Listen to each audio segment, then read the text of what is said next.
Këtë të martë u zhvillua në Pogradec provimi matematikës pjesë e maturës shtetërore 2026. Mbi 300 maturantë të shkollave të mesme të Pogradecit u drejtuan qendrave të provimit për t'u nënshtruar një prej testeve më sfiduese të këtij procesi.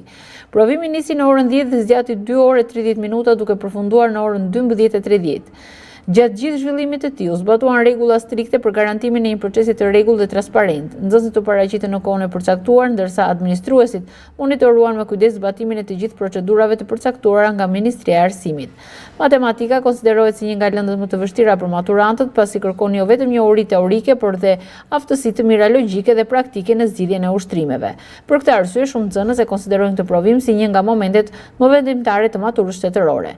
Sipas drejtuesve të arsimit, procesi u zhvillua pa probleme dhe në kushte normale, ndërkohë maturantët u shprehen se testi përmande pyetje në nivele të ndryshme vështirësie, duke vënë në provë përgatitjen e tyre gjatë viteve të shkollës së mesme.